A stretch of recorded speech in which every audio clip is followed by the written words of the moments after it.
Olá, gente, tudo bem? Estamos aqui mais uma semana gravando um Arquipapo e hoje temos novidades. Eu não só estou aqui com o Kazu, Olá, com o Gabriel, presente. mas com o Felipe também. Oi.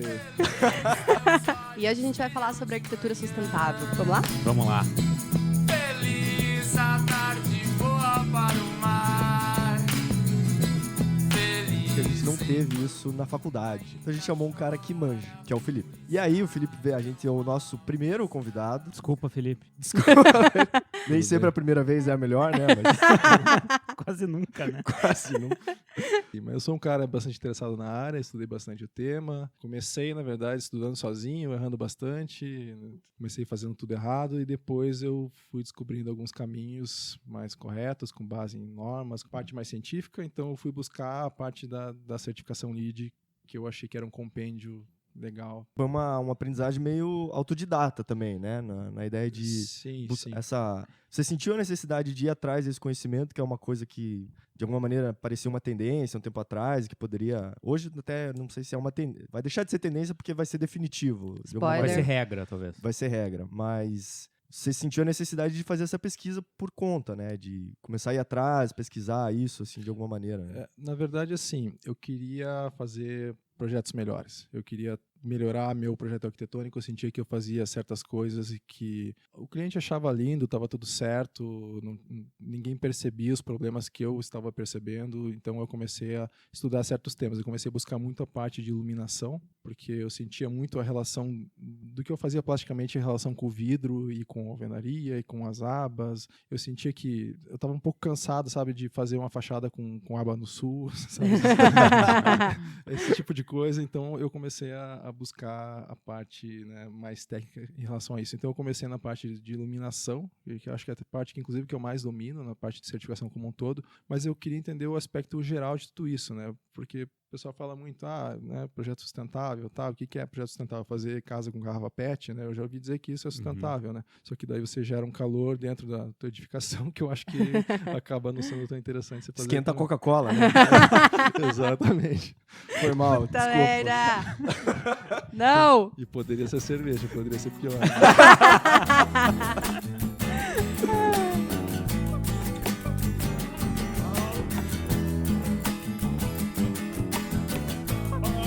Só pra explicar um pouquinho que o Felipe comentou ele tem uma plataforma que é o YouGreen e é bem bacana, né? A gente convida todo mundo a conhecer, mas dentro da plataforma dele você pode se inscrever para receber uma newsletter, onde ele compartilha muito dessa experiência pessoal dele também rumo à sustentabilidade. Um dia a gente chega lá, um dia. Não, e é importante salientar que desde que ele, né, disse que estaria participando do Arquipapo, o ArcDaily ficou interessado, né? Como é que é essa história do ArcDaily? Então, eu fiz um livrinho lá pro pessoal, né? Comecei, na verdade, assim, eu tinha feito uma postagem no blog, só que a postagem tinha ficado quilométrica, eu acho que ninguém tinha conseguido ler até o final, até Textão hoje. no Facebook, assim. E daí eu falei, eu vou fazer o seguinte, eu vou transformar isso no e-book. Daí eu transformei no e-book e coloquei, né, numa landing page pro pessoal baixar, né? E, enfim, o pessoal começou a baixar. A gente teve... geralmente esse tipo de coisa tem um fluxo, né? Assim, bastante gente baixa no começo e depois acaba. E eu falei, né, que até comentei com o pessoal um pouco antes aqui, entrou no site Ciclo Vivo, né, que é um site de arquitetura sustentável também. Um outro site também, mais geral, chamado Bond, e daí estava chegando no final do fluxo, na minha opinião, né? Só que daí o ArcDaily viu a postagem na B do Tocantins e botou lá. Então o troço propulsionou numa outra proporção, assim, né? Então aí entrou agora no site do Procel, né, que é a etiquetagem energética. Então, assim, foi um resultado bem legal, com um livrinho gratuito sobre arquitetura sustentável com base nos créditos do LEED, porque o que eu queria mostrar com esse livro? Eu queria mostrar um panorama geral, bem raso, mas bem geral, sobre tudo que a certificação pode fazer para empreendimentos. Eu falo muito da certificação LEED, mas eu não sou partidário de você certificar projetos. Eu sou partidário de você entender o panorama geral e como buscar se aprofundar nisso com as normas corretas. Então, assim, eu quero melhorar o conforto térmico do meu edifício. O que eu uso para melhorar o conforto térmico do edifício como base? Então, eu vou lá na ASHRAE 55. Eu quero melhorar a eficiência energética. Eu vou na ASHRAE 90. O que a ASHRAE 90 diz? Então, você segue a norma. Eu trabalhei na escritório de arquitetura há muito tempo, aqui em Curitiba, com outros amigos até que a gente tem em comum aqui. Eu vejo, assim, que a nossa base de projeto, de grandes projetos que eu trabalhava e fazia, né, era muito ligado a normas e legislação. Então, onde você buscar isso para trazer projetos melhores e, ao mesmo tempo, o respaldo, né? Então, ninguém questiona a norma, ninguém questiona decreto, ninguém questiona a legislação, né? Então, o LEED traz isso, traz normas comprovadas. A sustentabilidade é um tema muito amplo, né? Você vai entrar nesse tema, vai aprender muita coisa, vai ver que, na verdade, você não sabe nada, eu ainda não sei nada. E quando você entra com profundidade em algum tema, você vai perceber essas normas e você pode se aprofundar como você quiser depois. Mas eu acho legal você ter esse panorama amplo no começo do processo, assim. Eu acho legal que a gente começou já citou algumas coisas da certificação, né, em si, mas só para voltar um pouquinho, a gente podia pensar assim, o que é arquitetura sustentável, né? Além das certificações, que foi um pouquinho do que o Felipe já falou, assim, de eu tá preocupado como que é a iluminação do meu edifício, né? Como é que eu estou tirando proveito dessa iluminação natural? Falou um pouquinho de face sul, né? Dessa questão da orientação. Além da certificação, que é legal, que a gente vai chegar lá também, mas voltar um pouquinho, assim, nessa questão da arquitetura sustentável. Que eu acho que, assim, nós, como arquitetos, de alguma maneira, a gente trabalha com a indústria da construção civil, né? Então, que, de alguma maneira, é uma grande indústria que causa um puta impacto no meio ambiente. Assim. E, assim, é evidente que ser sustentável, de alguma maneira, trabalha tanto a questão ambiental, social, econômica, né? Que é meio que como se fosse o tripé, assim, da sustentabilidade. Mas eu acho que tem a ver com a responsabilidade nossa também em relação ao entorno em que a gente constrói, como a gente se insere na sociedade, como a gente utiliza os materiais e como os nossos edifícios também podem trazer benefícios para aqueles que utilizam os próprios edifícios, né? Então, que seja melhoria de rendimento, de produção dentro dos espaços comerciais, ou que as pessoas se sintam mais confortáveis mesmo, né? Então, acho que a gente tem essa responsabilidade que é muito grande, assim. Evidente que a gente pode até chegar num ponto, assim, do tipo, o que é a arquitetura sustentável, de certa maneira, não é uma boa arquitetura, né? Assim, de certa maneira, seria uma arquitetura mais responsável, preocupada não só com o seu edifício ou com o seu cliente, mas com várias outras questões, assim, que envolvem toda a construção do edifício, né? Talvez ela não devesse ter essa estampa, arquitetura sustentável, deveria ser simplesmente boa arquitetura e tudo ser isso, né? Exatamente. Como você busca uma legislação de prefeitura, por exemplo, para seguir, para você não prejudicar o urbanismo numa cidade, você tem normas para você melhorar o conforto térmico, iluminação, enfim. Exatamente. E assim, isso é super importante, né? Quer dizer, um pouco aquilo que a gente falou no Cidades para Pessoas do GEL, mas a gente projeta edifícios para as pessoas, né? Também. Então, quer dizer, uma iluminação adequada, que tenha uma iluminação natural adequada, que as pessoas se sintam mais confortáveis dentro dos edifícios. Isso são, de alguma maneira, critérios que estão dentro do LEED, mas que fazem parte de uma arquitetura interessante, sadia, de alguma maneira, né? Eu vou, assim, até fazendo esse gancho do que é uma boa arquitetura, eu vou dar uma filosofada. Quando não, né? De alguma maneira, quando a gente está na faculdade, os professores vêm e analisam os nossos projetos, falam assim, nossa, mas isso aqui não tá legal, né? Faz um X, amassa teu papel, que você ficou horas, virou noites fazendo. E, de certa maneira, você se questiona, mas o que é a boa arquitetura, né? Como que se avalia uma boa arquitetura? E aí, uma conclusão, assim, que, né, lendo textos e também refletindo um pouco sobre isso, eu acho que não existe uma resposta para isso. Na verdade, a pergunta está errada. É uma boa arquitetura para quem? É uma boa arquitetura em que momento histórico? É uma boa arquitetura em que local? Quer dizer, são questões que são muito particulares, né? A gente, de alguma maneira, tem essa questão do universalismo, do modernismo, etc, etc. Mas hoje a gente olha e fala assim, cara, cada lote tem a sua especificidade, né? Cada região do país, cada região do globo tem uma insolação específica, uma quantidade de chuvas, um tipo de vegetação. Enfim, são uma série de questões que aí vão desenvolver e falar assim, cara, dentro todo esse contexto, isso aqui foi uma boa arquitetura. Uma arquitetura interessante para esse espaço, dentro daquele momento histórico. Isso sempre acaba voltando no que a gente já falou em alguns episódios aqui, né? Que o edifício não é só um edifício, né? Ele tá inserido num contexto urbano, geralmente. Tem uma interferência muito grande com tudo que ele tá relacionado. Então, além dessas questões do próprio edifício ser eficiente, também ele não pode estar interferindo no meio ambiente, né? Tipo, na rua, tá criando sombra, que nem edifícios que criam uma faixa de sombra eterna na praia. Eu morei em Balneário Camboriú. Eu tenho uma noção boa disso.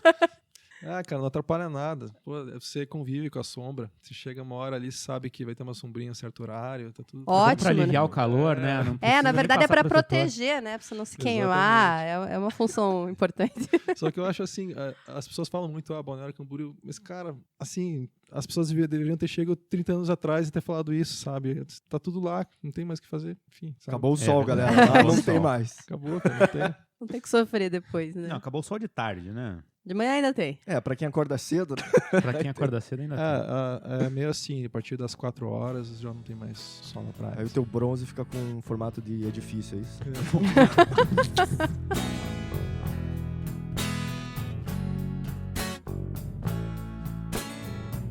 Só pra fazer o gancho com o que o Felipe tinha colocado lá, é que eu acho que ter ou não a certificação, ela não é tão relevante. Assim, acho que ela tem outras questões mercadológicas e tal que são importantes também. Mas eu acho que tem a ver com a gente entender essas diretrizes, esses princípios de sustentabilidade. Acho que, de alguma maneira, se a gente, como arquitetos, conhece esses conceitos desde o início do processo, ele é muito mais eficiente, assim. Essas diretrizes, elas vão desde a concepção inicial, da escolha do terreno, da utilização da topografia, né, da compreensão do ambiente, do entorno e tal. Então, assim, tendo isso em mente, vários desses conceitos, a tua arquitetura tem um potencial de ser muito melhor, né? Diferente de, às vezes, no meio do processo, vamos transformar esse projeto num lead. E aí precisam ser feitas diversas adaptações e tal, que nem sempre vão ficar de acordo ou de uma maneira realmente sustentável ou inteligente, assim, ou eficiente. Não, assim, uma questão que sempre me vem é assim, será que de alguma maneira a gente, quando está construindo, a gente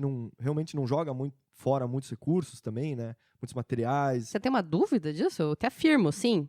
Então, mas até 5, 10 anos atrás a gente não refletia sobre isso. Né? Talvez não tinha essa parada pra pensar. Essa Não, o reflexão. processo comum de construção civil é tipo, empilha bloquinho, corta tudo, passa o fio, fecha de novo, joga fora o lixo. É muito burro, né? É muito burro, né? Obrigada pela confirmação. Gostei da validação. Eu diria que é tipo internet nos anos 80, assim. Não, mas eu acho que você falou uma coisa certa, porque eu acho que muitas vezes... Uma só? Depois Vai tomar no... meia hora falando, eu acho que você tocou num ponto interessante. Que eu acho que a parte de sustentabilidade, às vezes, é confundida pelos arquitetos com conforto ambiental, assim, sabe? Eu vejo isso, que se o cara acha que ele fez lá um prédio que tem uma insolação controlada, então vai usar menos ar-condicionado. Aqui no sul, por exemplo, faz mais frio, tem uma face sul do prédio, ele coloca uma parede dupla para não perder calor e tudo mais. Enfim, o cara toma várias atitudes de conforto ambiental, mesmo assim, talvez o prédio dele não seja sustentável. Eu acho que essa parte do conforto é um dos quesitos para fazer esse prédio ser eficiente da ponto de vista energético. Mas outro é esse que você comentou da perda de materiais, de quais materiais são utilizados na obra, né? Eu acho que é uma das coisas que passa batido por muitos de nós quando está fazendo o projeto, está especificando o material. Vamos dizer, uma prática que poucas pessoas pensam é da onde que está vindo o material que você está empregando. Então, você está especificando um revestimento de pedra para a tua fachada inteira e está vindo da onde? Não, vem da Itália, da China. Não, pois é, se você pegar uma pedra local para a construção do teu prédio, a emissão de carbono para você transportar esse revestimento do teu prédio vai ser muito menor, né? Então, você vai colocar um vidro de alta eficiência no teu prédio para que o teu prédio absorva menos calor. Só que esse vidro vem da Alemanha. Como que isso vai valer a pena? Em quanto tempo isso vai valer a pena? Quanto de carbono o teu prédio vai emitir a menos? Combustíveis fósseis. Para valer a pena o petróleo do negócio vindo pra cá, sabe? Na verdade, assim, na parte de materiais, voltando pro lead, eu gosto de falar que eles estão trabalhando na versão nova. Eles tinham a versão 3, agora eles estão na versão 4, né? E eles trabalham... A parte de materiais foi a que mais mudou. Porque antes, na versão 3, você poderia dizer assim, o material é de região próxima, ele conta como ponto. Ele tem materiais rapidamente renováveis, são aqueles materiais que têm um ciclo de crescimento de 10 anos, tipo bambu, por exemplo. Uhum. E você tem outros materiais, tipo madeira certificada. Então, você ter isso era considerado passível de ponto para certificação. Uhum. E na versão 4, eles entenderam assim, beleza, a madeira certificada, até ok. Mas um produto regional, tá, ele pode ser regional, mas ele pode ter mão de obra escrava, sabe? Tipo, então ele não é muito legal com as pessoas, né? Então, o sustentável é aquele tripé, né? Pessoas, planeta e meio ambiente. Então, você tem que estabelecer isso. E na versão 4 eles estabelecem 3 formas bem interessantes, que é a declaração de produtos ambientais, você entender o impacto, né, ambiental da criação de um produto. Então, aquele vidro que vem da Alemanha, por exemplo, você vai ter aquilo vai ter um impacto e tem uma documentação específica para aquilo, para ele dizer assim, isso aqui emitiu tanto. Não quer dizer que ele é bom, que ele é ruim, quer dizer assim, ele emitiu isso aqui. Então, é igual, sei lá, eu gosto do exemplo, eu cito o exemplo da bolacha Traquinas, por exemplo. Adoro. Peraí, como é que é? Se você é de outro lugar do Brasil, bolacha é o termo correto, não é biscoito. Né? já aproveito. Essa é a grande lição que eu tenho para dar para vocês aqui hoje. Ponto, tchau. Acabou. Fecha o podcast. Mas você olha a bolacha Traquinas e você olha os componentes nutricionais da bolacha Traquinas, tá lá, assim, descrito todas as porcarias que tem ali. É honesto com você, tá ali. É isso que a gente precisa entender dos materiais, para você ter uma base de comparação quando você for escolher seus materiais. Não adianta o cara dizer ali que o material é sustentável, mas a extração de matérias-primas desse material é péssima. Mas deixa eu perguntar, a distância de que o material vem é relevante? É relevante. Antes, na versão 3, era 800 km, agora é 160 km. É então, muito pouco, realmente tem que ser bem pouco. regional. Só que ele tem que ser extraído, processado, todo o processo da fabricação até chegar na casa tem que ser até 160 km. Então não adianta você extrair do lado da sua casa, mas processá-lo além dessa distância, então ele não vai contar com o material. Nossa, o Guggenheim Bilbao jamais seria. Não. Então, assim, só que as declarações ambientais, por exemplo, de produtos ou de matérias-primas ou de ingredientes químicos, porque tem ingredientes químicos que fazem mal para as pessoas a longo prazo, tem pintura com voláteis compostos orgânicos, que são aqueles componentes que fazem mal para a gente, enfim, tudo isso tem um impacto e a gente tem que ter uma comprovação ambiental, e essa comprovação ambiental é muito difícil de você conseguir no Brasil ainda, porque a versão 4 do LEED é nova e eles estão tentando propulsionar o mercado nesse aspecto, que eu acho muito legal, você pegar uma coisa e comparar com outra pela mesma certificação ambiental. Então eu tenho um EPD desse produto aqui, desse aqui, eu vejo qual que é mais benéfico, qual que custa menos e eu adoto esse. Agora o problema é quando você tem, né, tipo, um monte de produto, esse aqui diz que é bonito, esse diz que não é, então a dificuldade é que a gente... É que você exige uma adaptação de todo o mercado fornecedor, né? Sim. Isso, assim, de classificação, de identificação das composições químicas e dessa responsabilidade, né? Que isso também, enfim, demora um pouco ainda, né? Mas precisa que o mercado também tenha essa demanda, né? Quer dizer, que as pessoas passem a exigir isso também como um diferencial na hora de especificar os produtos. Né? Exatamente. E você, como arquiteto, para você ter um negócio sustentável, né? Você ter a sustentabilidade do seu negócio, você botar um valor no projeto para o seu cliente e o cliente topar aquele projeto e você vai especificar aquele material. Muitas vezes a especificação é corrida, a gente sabe que muitas vezes passa alguma coisa e você ainda tem que analisar esses critérios de sustentabilidade e colocar no valor do projeto, isso é muito difícil. Então, quanto mais simplificado isso for e mais padronizado for, é melhor para todo mundo, né? Então, isso eu acho muito interessante, assim.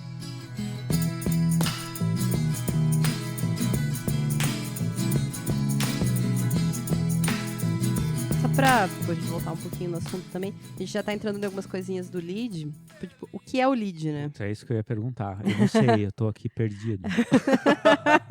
Existem outras, né? Não é só o LEED. Outras, Eu vou falar bem por cima o que é o caso azul da Caixa, o manualzinho da Caixa, que tem alguns critérios para boas práticas de construção. Principalmente para as edificações que são destinadas a programas sociais de habitação. Tem critérios de insolação, questão de beiral, principalmente para casa popular. Então, são boas práticas, assim. Já a acessibilidade, e tem um manual de acessibilidade da Caixa, é obrigatório para todas as faixas. Não, tem outras certificações também que garantem esse selo de sustentabilidade aos edifícios, né? Então, tem o Aqua, que na verdade tem uma origem francesa, né, do HQE, que aí passou a ser desenvolvido no Brasil também pela Fundação Vanzolini. Mas ele também estabelece lá 14 critérios e tal de sustentabilidade. Tem um outro também que é um inglês, que é o BREEAM, que é o Building... Nossa, não vou nem falar isso aqui. Não é Brian? Não, que é o BREEAM. A vida de Brian, né? Esse que é um outro também. Tem um alemão também, que é o DGNB. Não, eu quero saber o que é essa sigla. Em alemão, aham. Deutsche für nach Deutschland Brand. Então, esse acho que não é legal. O mais fácil é um tal de LEED. Perfeito. Esse Que é do Green Building Council. Calma. Eu acho que a gente tem que falar de certificados que a gente sabe falar o nome. Essa é a então, regra. Vamos pro lead. Lead é fácil. Selo todos azul da nós sabemos. caixa. Mas assim, até para aproveitar que o Felipe tá aqui também, que ele é o que ele tem mais conhecimento também em relação ao lead, assim, porque talvez o lead hoje é o maior selo, né, em relação a questões de sustentabilidade pelo mundo. Do mundo, né? Do Do mundo. mundo que a gente conhece. Do mundo. Não sei se é o É, eu não mesmo sei planeta que- Terra é. que é o O que, teu, que é o selo meu, que mas- você usa em Marte, não sabemos ainda. Um dia a gente chega lá. Mas que na verdade é a sigla para Leadership, Energy and Environment Design. O quê? Design. Não, mas enfim, o Felipe explica aí a história. Aí. É uma liderança em energia e design ambiental, foi criada em 94 pela SDBC, e como eles queriam, né, promover práticas de sustentabilidade, como é que você faz isso no mundo, né? Então, você tem que fazer isso gerar dinheiro para as pessoas, né? O Sim. mundo que a gente vive, né? Então, Ele já tinha pretensões de ser mundial desde os primórdios? Eu Faço tenho ideia. pretensão de ser mundial. acho que todo mundo tem a pretensão de dominar o mundo, né, um dia, assim. Uau. Mas aí, assim, eles precisavam estabelecer estratégias mensuráveis, né, de atingir certificação e que fossem amigáveis para a indústria da construção. Então, como que a grande indústria ia abrigar um sistema de certificação, né? É diferente de você fazer uma estratégia sustentável bicho grilo lá e dizer que está tudo certo, está tudo bonito. Então, eles criaram um sistema de certificação para comprovar que esses itens são atendidos. Então, é medido os impactos ambientais de cada quesito em sustentabilidade. Então, assim, o LEED estabelece diversas estratégias de sustentabilidade divididas em categorias. Então, você começa com um processo integrativo. Bem rapidamente, inserir as pessoas no começo do processo, traz um projeto mais sustentável. Localização e transporte, né, onde você localiza o projeto, faz muito sentido para um projeto mais sustentável também. Lotes sustentáveis, né, o que você faz depois que você escolhe o lote, como você projeta para melhorar essa condição. Eficiência da água, né, que é dividida basicamente em uso externo e uso interno da água. Energia atmosfera, então eficiência energética, como você, né, trabalha com energia renovável, enfim. Materiais e recursos, que é a parte de escolha de materiais, como você escolhe esses materiais, como que você gerencia resíduos na construção, como que você trabalha o ciclo de vida da edificação. Você tem qualidade interna do ambiente, que você vai trabalhar nas questões de conforto térmico, iluminação natural, iluminação artificial. E no final você tem também inovação no projeto e tem também prioridades regionais, porque cada região tem uma prioridade específica também, né, em questão de sustentabilidade também. Que na verdade são basicamente esses 9 critérios, né, que vão estabelecer essa avaliação do LEED, né? Que aí dentro disso vão ter, acho que 70, 76 critérios mais ou menos que vão, enfim, tá dentro Por dessas item? subcategorias, assim. Não, Total. como total, Total. né? Exatamente. E a certificação do LEED, aí tem essa certificação diferentes níveis também, né, Felipe? Dependendo da pontuação que o teu edifício fizer, ele ganha um selo... Melhor, né? E não tem medalha de participação? Tem Honra um ao só, mérito. não tem um só classificado, cara? Então, foi lá. se tivesse medalha de participação, teria bastante, porque a grande maioria dos projetos registrados não são certificados, assim, isso é notório, assim. Por quê? Até por isso que inseriram um processo integrativo na certificação, porque não adianta você, no meio do processo, querer fazer um projeto, né, então você não vai atingir, ou você vai desistir e vai ver que vai sair muito caro, porque você já passou grandes partes do benefício já foram embora no meio do projeto, então você não vai querer mudar o projeto inteiro, então você arrisca a certificação se você não começa a trabalhar desde o começo da maneira certa. Eu sei que talvez não seja a hora de eu perguntar isso, mas só para eu não perder o gancho aqui. Fazer um edifício sustentável ou tentar uma certificação LEED é mais caro? Então, isso é uma discussão que o pessoal sempre fala, né? Então, o pessoal da certificação sempre vende a ideia da edificação a longo prazo. Então, assim, beleza, a longo prazo você tem um projeto mais sustentável, então vamos dizer assim que você tem um espaço de trabalho, então as pessoas vão produzir mais esse espaço. Tem uma relação muito legal que eu acho que é assim, você tem um escritório que você tem 10 funcionários. Se você tem 6 graus acima do conforto dessas pessoas, na verdade você tem 6 funcionários. Então, se você paga, sei lá, 5 mil reais por pessoa por mês, você vai ter aí no ciclo de vida aí de 10 anos, sei lá, da sua empresa, você vai perder muito dinheiro. Então, certificar se torna barato se você pensar a longo prazo. Uhum. Agora, a curto prazo, geralmente encarece. O pessoal fala de 3% a 5%, mas assim, o que o pessoal vem mais aprendendo é que se você aplica inteligência de projeto no começo, com processo integrativo, você consegue atingir uma certificação básica, uma certificação Silver. Então, você consegue atingir grande parte desses benefícios sem gastar mais. Então, é isso que o pessoal tá investindo cada vez mais em inteligência e não em colocar aquele vidro legal depois, ou investir numa energia renovável, sendo que o importante é você economizar energia na fonte e depois utilizar a energia renovável. Pensar mais no projeto, né? Na fase inicial. Exatamente. Uma coisa que ficou faltando falar é que, assim, o sistema de certificação premia quanto mais você fizer. É a forma que eles conseguiram de estabelecer isso. Então, você tem a certificação básica aqui, 40 pontos, Silver 50, Ouro 60 e daí o Platino 80. Então, é a forma de você estabelecer, né? E no Brasil as pessoas não enxergam muito, mas fora eu vejo muito, assim, inclusive em sites de real estate, assim, o pessoal vai vender imóveis, o pessoal fala no próprio anúncio do imóvel que o projeto é certificado LEED. Categoria, Isso né? que eu ia perguntar, como que o mercado entende um prédio certificado? Vamos dizer, ele tem mais valor de venda por ser certificado? Será que você tem essa...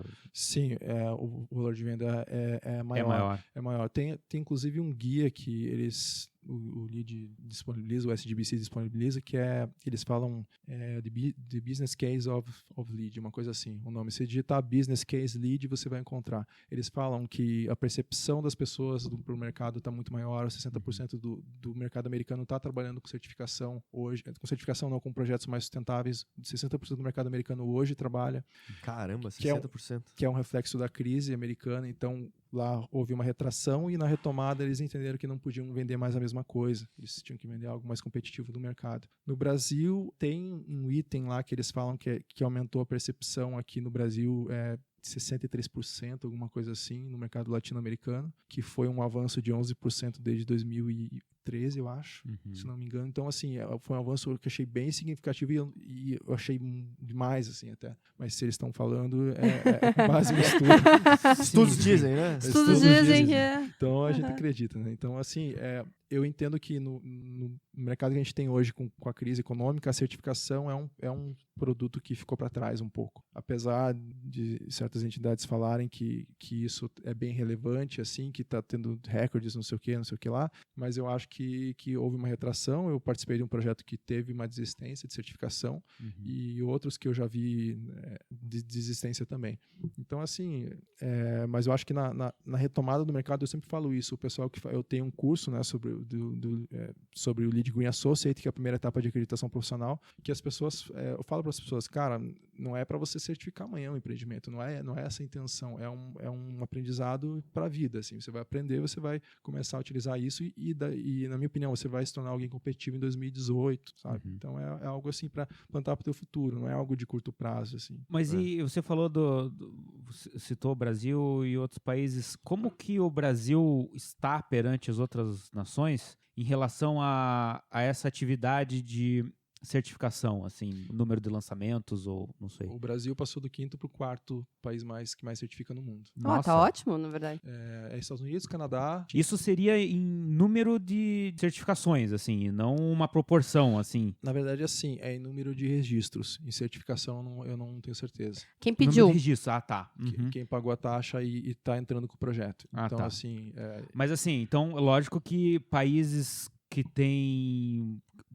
países maiores vão estar na frente nessa lista, né? Os Estados Unidos, por exemplo, tem 60 mil profissionais acreditados hoje. Aqui no Brasil a gente tem 200.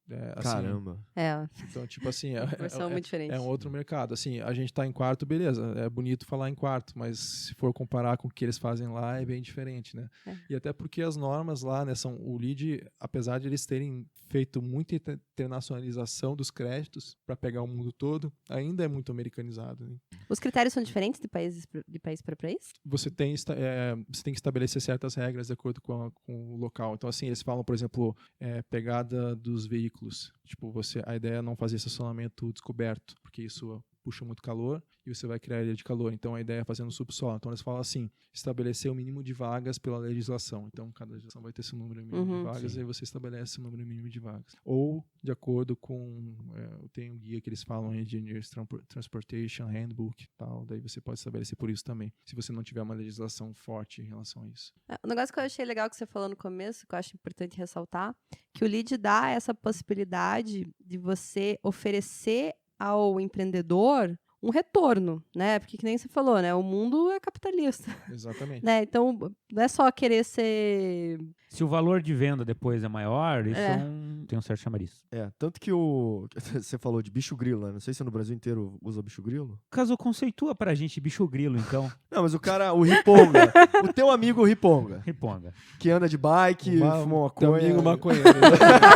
Teu amigo maconheiro é um bicho grilo. Ou você. Se no caso você não tem esse amigo, esse cara é você. Mas eu lendo os e-mails do Felipe, que eu recebo agora todo dia. Inscreva-se você também. Inscreva-se forte, você eu não também, recebo, tô fazendo com aqui inveja. uma propaganda. Mas ele fala, o nome de um dos congressos era assim, ele podia chamar de Congresso de Edifícios Sustentáveis, né? Mas na verdade, um nome muito mais interessante é Congresso de Eficiência em Edifícios, que é um pouco isso, assim, é o jeito com que você usa as palavras. Porque se você falar para um cara que quer investir ter um retorno financeiro, você falar, é um edifício sustentável, cara, tô cagando pra isso. Agora, se falar eficiência nos teus edifícios, bom... Você quer pegar o cara na semântica. Mas isso com certeza pra ele vai, isso aqui talvez mais eficiente, significa mais dinheiro, melhor utilização, mais lucro. É isso, entendeu? Sim. Eu descobri isso fazendo prospecção no mercado, em alguns projetos, que quando você fala sustentabilidade, as pessoas meio que se posicionam o corpo para a porta. A linguagem corpo corporal. Você sente a linguagem corporal da pessoa que ela posiciona o joelho para a porta. Então isso quer dizer que ela quer ir embora, né? Então, aí assim, a gente fez um congresso que era relacionado a muita parte de arquitetura sustentável, só que é difícil dizer para o pessoal o que é arquitetura sustentável. Então, e a gente queria fazer um congresso ligado ao mercado, então a gente fez um congresso de eficiência em edifícios. No final, ninguém entendeu nada. Mas foi bem legal, assim, foi um impacto bem positivo. Mas a gente tá citando exemplos assim também de grandes lançamentos imobiliários. O LEED abraça também assim residências, pequenos construtores assim ou não? Na verdade, assim, tem várias formas de você certificar. Tem a certificação de edifícios normais, que é Beauty Design Construction, o nome, né? E vai abrigar a grande parte dos edifícios como um todo, assim. Aí você vai ter de operações de manutenção, e aí você tem, na sequência, tem desenvolvimento de bairros e tem o LEED for Homes, que é para residências. Tem uma parte para pequenos projetos. O que eu acho interessante do LEED é assim, também, que é bem legal falar. Você tem, por exemplo, um empreendimento Corn Shell, que se chama um empreendimento que é a casca, que você vai fazer a casca e a parte de tubulações, elevadores, então ele não tem a parte interna, né, como uma residência normal tem. Então você tem um Core Shell, você tem uma construção nova, padrão, aí você tem, por exemplo, um data center, aí você tem hospitalidade, tipo hotéis, aí você tem hospitais, aí você tem armazéns e centros de distribuição e cada um Cada deles... tem uma especialidade, uma especificidade. Assim, Exatamente. Né? E cada um deles vai pegar mais em certos créditos. Então, assim, o data center, como consome muita energia, isso vai ser muito importante. Entendi. Você estabelecer critérios de energia mais rigorosos. Então, você vai ter que vai ter mais pontuação para você atingir. Então, você vai para cima no data center. Assim como hospitais tem muito parte de materiais. Por exemplo, material com mercúrio, você tem que cuidar com as lâmpadas, tem que cuidar com os revestimentos mais, né? Porque você está tratando pessoas ali e eles entendem que um edifício certificado, geralmente é um dado que o pessoal fala que em vez de você curar 10 pessoas, você cura 11 no edifício certificado. No tempo que você cura 10, você cura 11. Então é um resultado que se você multiplicar por 30 anos é bem satisfatório. Assim. Então eles puxam mais certos aspectos. Antes congelava. Agora tem uma placa dinâmica que você tem que manter a performance do edifício. Então, muito da certificação é manutenção. Você tem que estar sempre, né, vendo sistemas. Inclusive, no futuro, eu vejo isso no futuro, que o que vai acabar acontecendo é uma união do BIM com o LEED. Na minha opinião, você vai ter um projeto em BIM, você vai submeter para os créditos do LEED o próprio BIM, e o próprio BIM vai funcionar para operação e manutenção do edifício. Então, quando surgir um sistema novo na edificação para melhoria energética, por exemplo, porque a tecnologia está sempre evoluindo, então o BIM, você vai poder mensurar isso no próprio BIM e vai poder jogar na tua edificação depois de construída e vai poder até melhorar as pontuações. Nossa, que legal. Isso é uma coisa que eu estou meio que vendo que vai acontecer, inclusive submissão de materiais também. No próprio BIM você coloca os materiais, você já acha as especificações, você coloca lá, você submete aos créditos e você obtém isso de uma forma mais padronizada. Então assim, tem muita coisa para fazer, assim, como eu falei, anos 80, assim, internet dos anos 80. Assim, Não, e é legal isso que você comentou da manutenção também, porque um dos princípios que eu acho que é interessante de ser o edifício sustentável e tal, é durante todo o processo, né? Desde da concepção, desde a construção, desde a operação, da manutenção e tal, inclusive a demolição, né? No sentido de você também ter o descarte, assim, do próprio edifício, né? Enfim, os materiais que de alguma maneira possam ser separados depois, que possam ter um destino final, assim, porque é todo esse processo, né? Porque é evidente que ganhar uma certificação na hora de vender é super legal, mas tem uma preocupação por trás de tudo isso também, né? Que é Do ciclo de vida do edifício. do ciclo de vida, exatamente. Assim. O que é legal dizer da parte de materiais é que tem o tal dos 3S que o pessoal fala muito, que é você reduzir, né, e depois você utilizar e depois reciclar. A redução no LEED é um negócio complicado de se dizer. Eu vejo muito assim, que eu sempre trabalhei muito com o mercado imobiliário e eu vejo que a redução é algo que o LEED não consegue mensurar. Assim, você reduzir o quanto a partir do quê. Aham. Precisa de um parâmetro. Você não tem um imaginário ali para descobrir, né? Então, E assim, cada edifício é único, né? Você não tem um exatamente, outro a que foi feito. redução você acha ali, a parte eu até comentei de estacionamento, né? Você acha algumas pequenas coisas, a reutilização é mais fácil. Você consegue mensurar, você vai comprovar isso, que você pegou o material de algum lugar ou você está utilizando no próprio lote, e a reciclagem também. Mas é bem interessante, assim, essa preocupação, né? E você vê que certas coisas, inclusive, escapam da certificação. Muitas coisas vão acabar escapando. E, inclusive, eles até privilegiam isso com créditos específicos de inovação que eles entendem que certas coisas vão extrapolar o sistema de certificação e é um sistema que está evoluindo, então ele vai correr atrás disso sempre e evoluindo.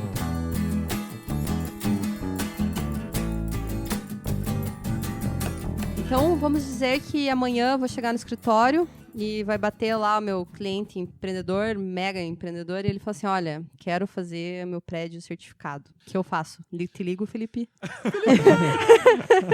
Então, na verdade, assim... Você me paga primeiro? Você pode... Justo.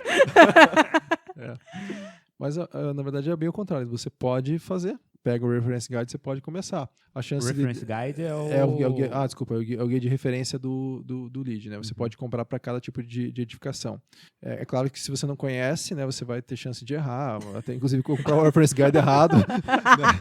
versão antiga, assim, né? Você vai perder $250, porque é o preço do Reference Guide se você comprar errado. Mas assim, você pode... o SGBC encoraja você a estudar sozinho. E não dá pra você colocar Reference Guide, PDF free?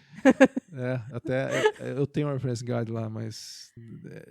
se quiser procurar, você acha, assim. Não, pessoal, isso aqui, o que é isso? Não, só coisas... Vamos colocar no link? O Felipe vai disponibilizar.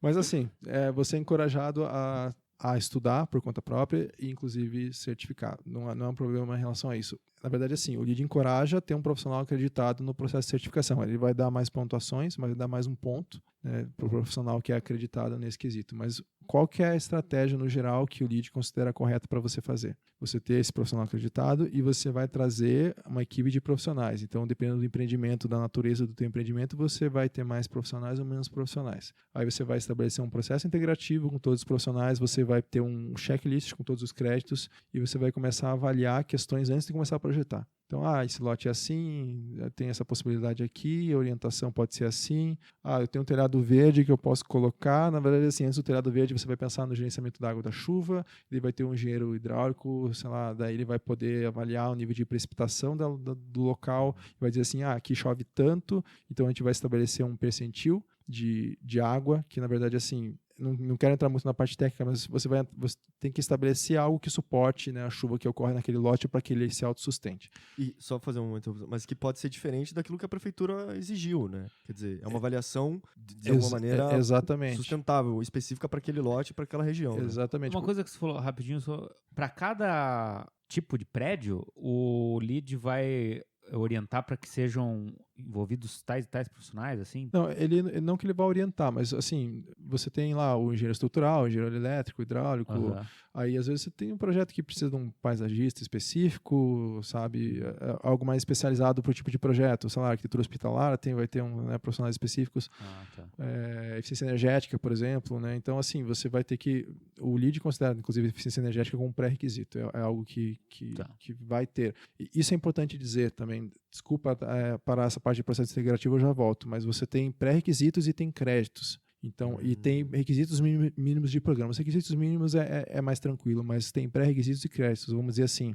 beleza, eu consigo fazer uma iluminação, né, trabalhar numa iluminação eficiente no edifício, mas eu deixo as pessoas fumarem lá dentro. Então, tipo, não é legal, certo? Então, é um pré-requisito. Se você não estabelecer esse pré-requisito, você não certifica. Tá. Você não consegue certificação. São requisitos mínimos, básicos, para poder pontuar. Exatamente. Cada categoria de crédito tem mais ou menos uns 3 pré-requisitos. Então, vamos dizer que você tem que estabelecer isso e depois você vai correr para os créditos. Então, um pré-requisito não tem pontuação nenhuma. Você vai ter que fazer e ponto final, senão você não certifica nada. E depois vai para os créditos. Então, você estabelece o processo integrativo, aí vamos dizer lá, gerenciamento de água de chuva. Então, aqui suporta tanto, então eu vou botar 30%, digamos, de espaços abertos. Isso é outro crédito.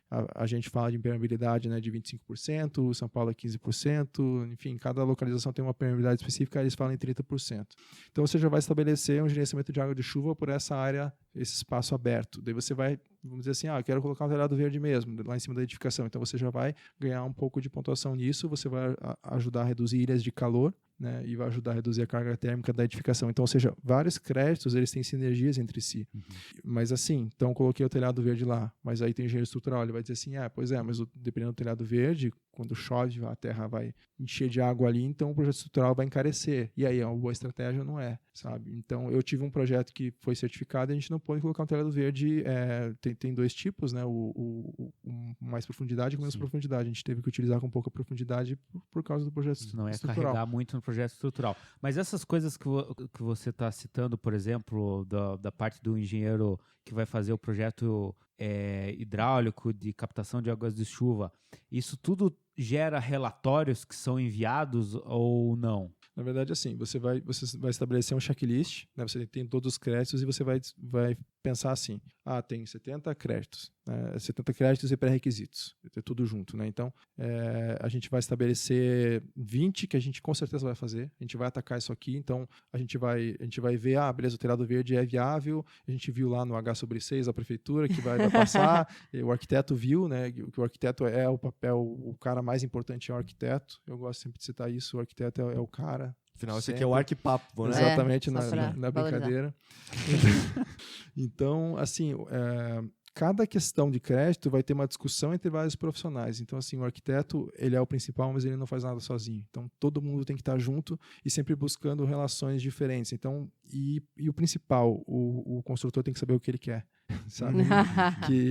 que isso é geralmente o problema no processo de certificação, quando isso não é bem mensurado. Então, se você estabelece isso desde o começo, todo mundo discutindo bastante, o proprietário, o arquiteto, todos os profissionais juntos, você vai achar N formas de fazer um projeto melhor. E aí você vai atacar o projeto, ao invés do arquiteto sair fazendo o projeto, como acontece, né? Às vezes até sem contrato, e depois fecha o contrato, e depois todo mundo corre atrás de benefícios no projeto. Então, não é essa a ideia. Então, você vai ter o scorecard, vai preencher sim, não e talvez. Aí você vai pensar, eu tenho, sei lá, 20 sim, e isso dá um total de 45 pontos. Então, eu vou ter uma certificação básica. Será que 45 pontos é suficiente? Eu diria que não. Eu tentaria, sei lá, 50 para obter 40 pontos, entendeu? Então, alguns ali você pode não conseguir ao longo do processo. Exatamente. Porque isso é uma projeção no projeto ainda, exatamente. Né? Então, você vai dizer assim, vou atacar isso aqui. Você vai, como eu digo, vai para a porrada para atender esse negócio. Aí você vai chegar, vai submeter a documentação de cada um desses créditos para a SDBC, para uma plataforma chamada Lead Online. Aí você vai chegar lá, tem toda uma metodologia, tanto de documentação padronizada, quanto de uploads de projeto. Então, você tem que mandar o teu projeto para estabelecer isso. Você manda, eles vão dizer sim ou não na fase de projeto e depois na fase de construção. Então, daí no final você vai obter a tua certificação. Simplificando, é mais ou menos isso, assim. Então, é um processo coletivo, você vai analisar cada um daqueles quesitos, vai descobrir o que você vai atacar e você ataca para atender. Mas aí isso é a avaliação que o Green Building Council vai fazer em relação ao projeto, né? Exatamente. Então ele vai fazer uma análise, avaliar os memoriais de cálculos também, dessa integração com os outros profissionais, etc. E aí isso fica, beleza, ele está apto, de alguma maneira, se isso for executado, vai ter essa pontuação. E aí, durante o processo da construção também tem um acompanhamento deles, ou na entrega aí vão ser apresentados os relatórios da própria construtora, do própria... A empresa que fez o edifício. É sempre à distância, sempre à distância, sempre por documentações. O Lead for Homes tem lá nos Estados Unidos os chamados Green Raters, que eles são profissionais que eles fazem, né, essa análise, né, no próprio local dos quesitos do projeto, né? Daí o Lead for Homes eu não domino, eu domino o Building Design Construction, que é o BDC. Isso é importante dizer. Por exemplo, eu tenho acreditação BDC, mas se eu quiser certificar, por exemplo, uma operações e manutenção, eu não sou o cara indicado para isso. Na visão do SDBC. Eu posso fazer, eu posso ir super bem, inclusive, porque tem várias questões parecidas. Só que não é na visão deles, não é o ideal. Mas então, aqui isso que o Casal falou, o projeto, você só vai falar assim, beleza, segue aí com esse projeto que tá bacana. Exato. Eles dão um ok, assim, eles dão um joinha. Joinha, curtiu. Vai aí, tipo, é mais ou menos isso. Você vai mandar todos os projetos para ele, assim, Você tem que mandar a grande maioria toda a documentação que comprove que você está tendo aquele crédito. Então vamos dizer assim, você está dizendo que está atingindo uma área permeável X. Então você vai submeter aquele crédito e vai delimitar a área do projeto que você está certificando. Você pode, inclusive, ter 2 edifícios no mesmo lote e certificar só um deles. Isso você pode fazer também. Uma das coisas, um dos critérios é a sustentabilidade energética, né? Sim, a eficiência energética é o maior crédito. Eficiência energética é o maior crédito. É o crédito que tem mais pontuações, são 18 pontos. 18? Então você tem 100 pontos para atingir, mais 10 de bônus, mais 18 são só um crédito que é otimização de performance energética. Então, para esse problema, você manda o projeto elétrico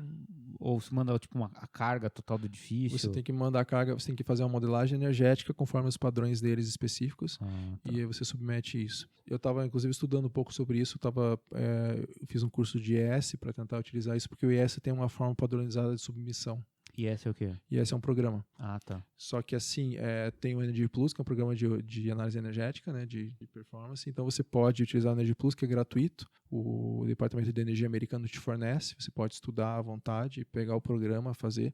Só que o IES ele tem uma forma padronizada de documentação. Então ele é mais fácil. Só que ele também custa uma grana por ano. Assim. Então é difícil você colocar no teu dia a dia de projeto, né, para você poder apresentar para as pessoas. Eu tenho um programa que eu utilizo, que eu pago anualmente, que é para fazer análise preliminar de projeto. Eu uso muito para o preliminar, porque eu não atuo como especialista, né? Eu atuo como arquiteto, como vocês, mas eu tento pegar um pouco dessa parte de começo de projeto e tentar fazer com um programa específico. Então, é um programa que ele joga na nuvem o que eu tenho de projeto, uma modelagem básica, ele me retorna e eu retorno para ele e fico 500 vezes trabalhando, indo e voltando até achar um resultado legal para o começo do projeto. Depois, eu sei que ele é um projeto amigável pro lead, sabe? Mas ele não é um projeto que... Entendi. Mas assim, então pelo que eu entendi, tem vários softwares que você pode usar que fazem a documentação de uma forma que é inteligível pelo Green Building Council. Assim, sim, né? Sim, tem. Entendi. Tem vários. Exatamente. Por exemplo, o programa que eu uso, que ele é um programa super prático, super bom, super eficiente, mas ele não atende documentação do lead, por exemplo. Tá. Então, ele é para o começo de projeto, para processo integrativo. É o SketchUp do lead, assim. Inclusive ele tem uma interface com o SketchUp. Inclusive, ele foi comprado pela empresa que comprou o SketchUp. Sério? O cofundador da empresa ele fez uma palestra no nosso congresso. Eu chamei ele lá. O cara 10, assim, cara. E Peter Krebs é o nome dele. E eles criaram um programa e, cara, na minha opinião, assim, isso é o futuro, assim, que você pegar um projeto, você jogar ali, joga a iluminação, faz uma análise correta, conforme a melhor forma de você documentar e comprovar uma iluminação, você joga ali pela nuvem, ele calcula. E você não é aquela coisa assim de você ficar tipo na NASA, sabe? Manda o troço 2 meses tá de volta pra você. Não, você manda, ele retorna, você manda, sabe? Isso eu acho muito legal, cara, assim. Eu vejo que é realmente futuro, assim. Só que as disciplinas precisam conversar muito mais ainda. Então é muito separado, assim. Tem muita gente que faz análise energética hoje. Então você realmente não precisa fazer, né? Mas você precisa entender como as coisas se relacionam, né?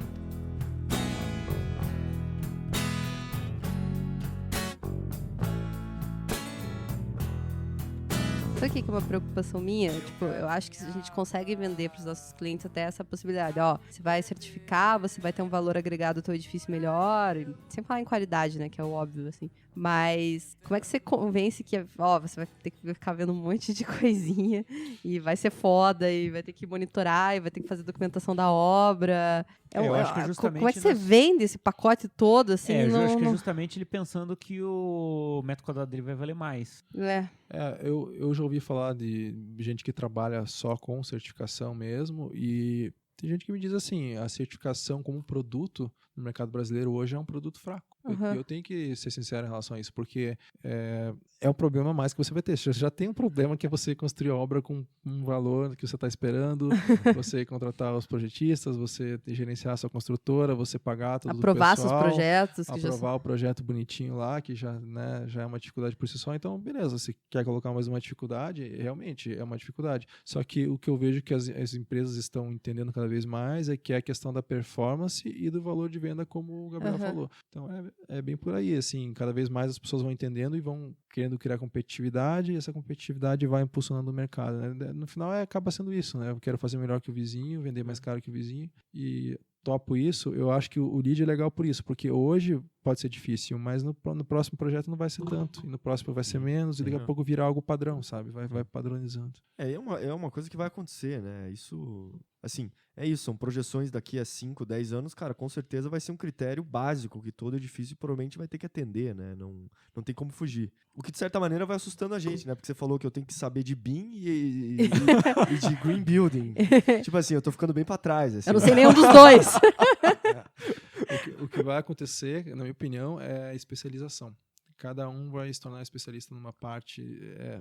No final vai acabar sendo isso, eu acho. Assim, para gerar competitividade, você vai ter que ser especialista em uma área. Porque eu acho que o problema do mercado hoje é que o engenheiro acha que sabe fazer tudo. Acha que sabe fazer projeto, acha que manda bem pra caramba, né? E cada um acha que sabe muita coisa. Assim, e quando você vai vendo tudo isso, você vai vendo que, na verdade, você sabe bem pouco e você tem que se aprofundar mais em uma certa área. É mais chato? Talvez seja, mas...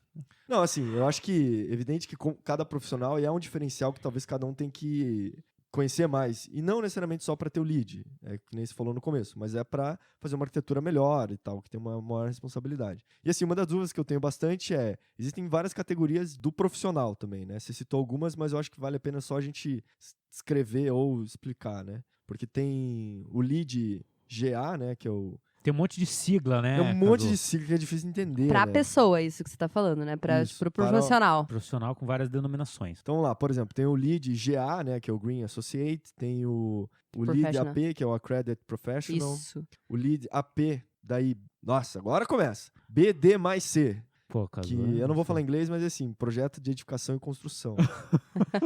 Tem o Lead AP ID mais C, que é o de interiores. Complicou demais, Não, assim, eu tô dizendo assim, tem várias categorias, né, de certificação do próprio profissional, né? Além da edificação. Né? Além da edificação. Só que a questão eu posso ter diversas dessas categorias, né? Eu posso ir crescendo ali, me especializando mais. Acho assim. Você como profissional, você como arquiteto, né? Por que você buscaria ter uma certificação dessas? Para você obter primeiro mais clientes, que você possa oferecer esse serviço de certificar os edifícios e oferecer essa pontuação que você tem como profissional acreditado para o teu cliente. Além disso, o que a gente tem falando desde o começo do episódio, né? Você simplesmente poder ter a capacidade de pensar a arquitetura novamente, né? Voltar a refletir sobre isso para produzir uma qualidade melhor. A demanda por práticas sustentáveis vem crescendo não só na construção civil, como em outras áreas também. Por exemplo, a indústria automotiva, com a substituição do combustível fóssil por baterias de lítio e tudo mais. Então, eu acho que, à medida que essa ideia vai crescendo em todos os setores produtivos, vai crescendo também a demanda por profissionais especializados nisso, né? Então, eu acho que seria um diferencial de um profissional que tem essa especialização, né? Da mesma forma que você busca fazer um MBA numa matéria específica, você pode escolher a tua diferenciação para esse lado. Eu acho engraçado explicar isso também, porque eu tenho acreditação e não trabalho com certificação. Na verdade, eu acho meio chato. Esqueçam tudo que ele falou. Acabou, joga fora.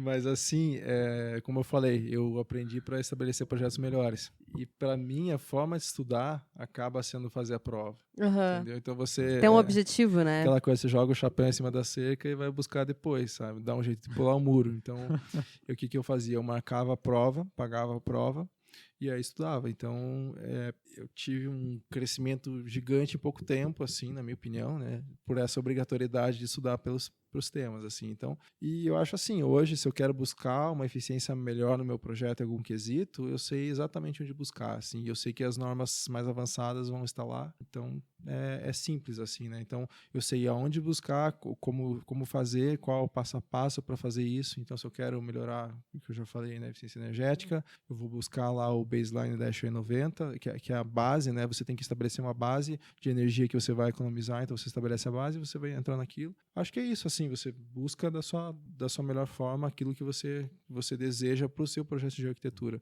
Uma coisa que eu queria falar que o Green Associate é um primeiro passo e as especializações todas são o segundo passo. Então, você faz o Green Associate e só depois você pode fazer as especializações.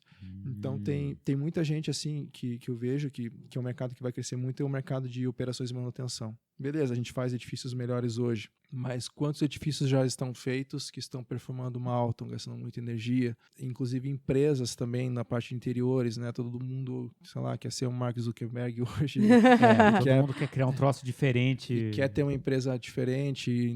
Então, interiores eu acho que é uma parte que vai crescer, mas eu acho que a parte de operações de manutenção vai crescer muito. E Que dicas preciosas essa aí Pois de especialização. E a partir do momento que o arquiteto vai se especializando mais, né? Ele vai entrando, né, nessas áreas e pode achar caminhos que ninguém tá lá, assim, isso que eu acho fenomenal, assim, beleza, eu sou um arquiteto que trabalha com tudo, mas eu posso ser um arquiteto que especialista naquilo e só eu tô lá, assim, não tem mais ninguém, então até porque, como você falou, com a quantidade de profissionais hoje credenciados, hoje é baixíssima, né? É insignificante comparado com os Estados Unidos, o Canadá, por exemplo. É mesmo o tamanho do Brasil, são o quê? 200 profissionais, né, que você falou? Quantos arquitetos que não tem?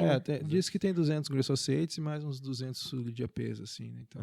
Tá, e quanto custa pra pagar pro Green Building Council? Para fazer a prova, eles abriram uma exceção a partir de outubro, acho, de 2015, $100 para estudante e 250 para profissionais. E o AP é 350. Você fez quantas provas? Fiz 2 provas. Fiz a do Green Associate e daí quando passei fiquei feliz e daí comprei o Reference Guide para estudar para o AP. Então, eu ia fazendo meio no hobby, assim, é engraçado isso, eu ia estudando, ia fazendo teste, simulado, e na época só tinha prova em inglês, né, então fazia lá, daí tirava 5 no simulado, aí estudava um pouquinho mais, tirava 5,5. Mas você passou aos poucos foi. Mas você passou nas primeiras provas que você fez. Assim. Sim, todas nas primeiras. A primeira prova vai de 125 a 200. Eu tirei 198. Porra.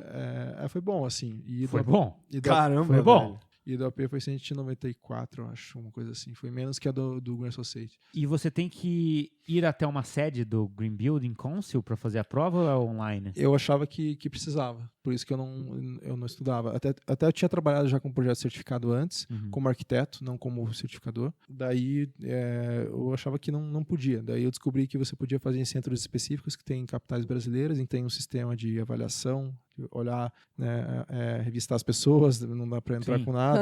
Para ver se não tá colando, né? Com bebida, com drogas. Mas enfim, tem datas marcadas. Drogas. Drogas antes. O pessoal do DBCI lá dos Estados Unidos fica olhando você fazendo a tua prova.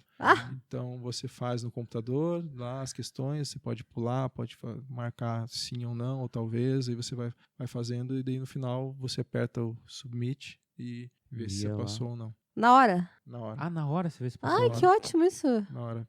É muita emoção, cara. Que legal, cara.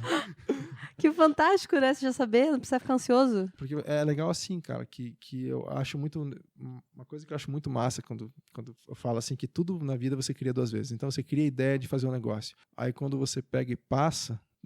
assim, é legal, você criou a ideia, depois você foi lá e comprovou que aquilo realmente que você estudou, que você pensou sozinho, que você comentou com a esposa, vou fazer isso aí, acho que eu vou fazer, acho que vai ser legal, vou aprender bastante coisa. Daí você faz e passa, é super, super legal, assim. Eu acho que, na minha opinião, isso fortificou muito em mim a parte, assim, que eu até que gostaria de falar para as pessoas, se eu tenho alguma coisa para falar para alguém, assim, tipo, você pode aprender sozinho o que você quiser, cara. Isso eu acho muito massa, sabe? Você não precisa fazer, você pode pode fazer faculdade, é importante, não estou dizendo que não é importante, mas você pode fazer teu MBA, mas assim, o que você quer fazer, você pode ir sozinho buscar suas informações e dar teus pulos, busca, não tem no Brasil, busca fora. E é isso, inclusive, que propulsionou o que eu estou fazendo hoje, que é a plataforma online. Eu acho que as pessoas podem, se ela quer aprender BIM, ela não tem que fazer o curso com o cara ali de uma semana e esquecer tudo na semana seguinte. Ela pode fazer um curso e ficar um ano lá fazendo aquele curso e ter um objetivo de aprender. Eu acho que cada um pode aprender do seu jeito essas coisas. É que às vezes a prova ou a faculdade e tudo mais é justamente aquilo que você falou de jogar o chapéu do outro lado da porteira, né? Exatamente. Faz com que você se mova, né? Você joga Você, e vai... depois que você marcou a data da prova, naqueles 2 meses ali, você vai estudar que nem um louco pra não perder o dinheiro, né? Exatamente. E isso que o SGBC entende também de você. Eles estabelecem isso, os profissionais, para proporcionar o mercado. Mas uma coisa que eu tenho dúvida é o seguinte... uma vez que você é um Green Associated... Green Builder. Um Green Builder, né? Você é pra sempre? É tipo um MBA que você ganha o título e nunca mais perde? Você tem que renovar a cada 2 anos. Você tem que tá aprendendo com conteúdos específicos, né, que são chamados CE Hours. Tem vários cursos específicos que você pode fazer, não é do SGBC, são várias entidades americanas que fazem, no Brasil ainda não tem. Espero que o dia e o Green possa ter uma coisa assim, seria muito legal, porque você você faz a pessoa estudar 30 horas, o AP tem que estudar 30 horas e o Green Associate 15 horas. Por a cada 2 anos. Então, assim, é tranquilo. Assim, você faz ali, na verdade, você vai fazer uma prova também, só que não é nada. Você faz online mesmo e passa, assim, né? Ah, entendi. É só para você se manter atualizado, né? Atualizado. É, porque como você falou anteriormente, as tecnologias mudam e tudo, né? O cara tem que se manter atualizado. Então, o Green Associated é um generalista e depois que ele consegue essa certificação, pode se especializar em alguma das áreas, né? Exatamente. Eu acho o Green Associate é um passo bem legal, porque você vai ter as noções básicas sobre tudo, assim. Então, você vai ter a parte conceitual de tudo. Energia, atmosfera, materiais, água, né, transporte, lotes, enfim. Você vai aprender tudo de uma maneira superficial, e você vai lá e vai fazer a prova. E o AP você vai entrar em cada um dos créditos, você vai ter que saber quanto que cada um daqueles pontos vale para cada tipo de certificação. É para quem é focado na certificação mesmo daí. Eu tenho que confessar que eu fiquei com vontade. Também. Também? Ou você só quer entrar na onda?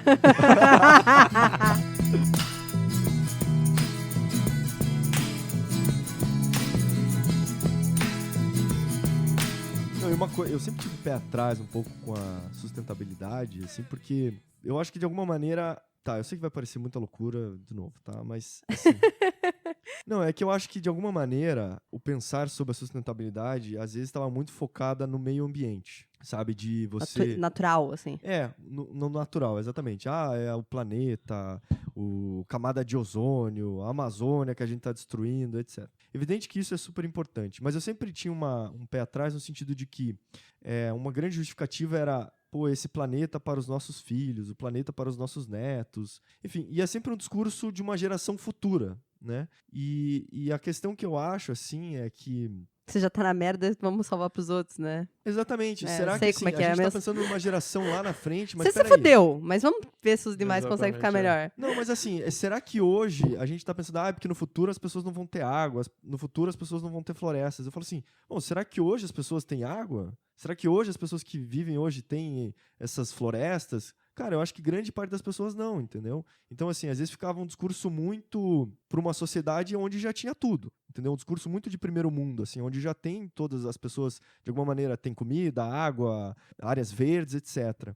As novas maneiras de encarar a sustentabilidade, quando entrou essa parte principalmente social, assim, que eu acho que volta muito o foco nas pessoas, entendeu? Então isso que o Felipe falou, a gente comprar um material que usa mão de obra escrava, peraí, isso não é legal. Mas é para as pessoas que moram hoje aqui, né? Que nasceram aqui. Então, também a gente tem essa responsabilidade de, as pessoas já nasceram e nasceram na merda, mas a gente pode aproveitar com que as pessoas que estão vivas hoje, né, possam ter uma vida um pouco melhor. E não só os nossos netos ou bisnetos, assim. É que uma coisa também, os recursos naturais existem hoje, né? Uma coisa é a falta dos recursos naturais, outra coisa é a pobreza. Quanto menos recursos naturais você tiver, mais caro eles vão ser e mais gente vai estar na linha da pobreza, né? Também, Então, exatamente. tipo, é uma, vamos dizer, é uma ideia de você manter por mais tempo que a gente tem hoje, né? Aumentar o que a gente tem hoje. Ou pra repensar tirar... a forma que a gente faz hoje. Exatamente. Aumentar os recursos naturais para poder tirar as pessoas da pobreza, né? Num futuro. Eu acho que é isso, assim. Porque que tem um videozinho no Netflix lá que é legal, um documentário do tipo, se a partir de amanhã não tiver mais seres humanos. Então, assim, daqui a 50 anos o que vai acontecer? Daqui a 100 anos? Não, assim, em 200, que seja 300 anos, a Terra tá igual a como foi, entendeu? Então, assim... Essa ideia de só salvar o planeta é muito frágil. Então... É salvar o planeta com a gente dentro. Então, é salvar o ser humano. Mas peraí, é um ser humano futuro. Na verdade, tem outras pessoas que a gente precisa... Eu vi uma charge esses dias, o planeta Terra chegando assim no médico. Daí, é grave, doutor. Você tem humanos. Não! Mas é bem isso, cara. Eu acho que o papo de salvar o planeta sempre, no final, tem alguém querendo te vender alguma coisa, assim. Sempre tem. E eu sou um cara bem... Eu sou bem pé atrás com a parte de sustentabilidade. Eu fico, inclusive, incomodado em ser associado com alguém... Não tenha vergonha, filho. Dessa estirpe, assim, porque... Dessa estirpe. Porque, né, o pessoal já pensa na gente, né, tipo o Tonho da Gatorra, né, cara? Vocês conhecem o Tonho da Gatorra? Não. Depois bota uma foto. E eu também não tenho muita fé na humanidade, assim. no âmbito geral também tem uma dificuldade. Porque, assim, cara, é tipo o Bono, cara. Agora vocês podem... Bono do YouTube? Vocês vão poder cortar um monte de coisa agora que eu vou falar. O Bono... Você gosta do Bono? O Bono é um cara que fala de fome na África, mas ele bota o avião, né? O chapéu pra voar de avião, né, cara? Então, assim, é notório nas pessoas que assim, as pessoas se preocupam mais com a encravada do pé do que com a fome na África, assim. É do ser humano isso. Não tô falando de mim, tô falando de todo mundo, assim. Sim, sim. A natureza é egoísta, né? Então, assim, a parte de sustentabilidade, eu acho legal do LEED que é puxado pro mercado. Eu entrei no LEED para fazer de volta projetos melhores, mas eu entendo que hoje, como pai, assim, eu tenho filho, eu tenho uma relação mais... Eu olho para eles e penso, cara, o que vai ser das pessoas no âmbito geral, assim, você acaba sendo mais... se tornando um bicho grilo quando você vai ficando mais velho.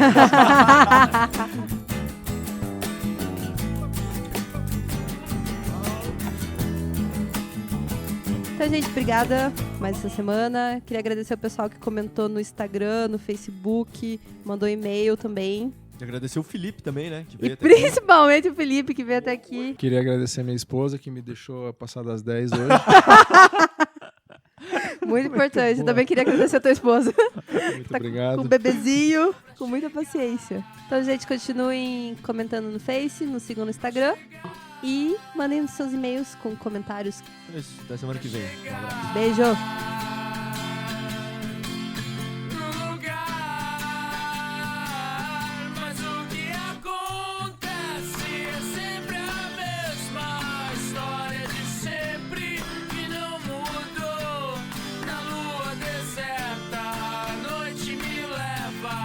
Você escreveu no Facebook o seguinte: você já quase podia zerar a tua vida.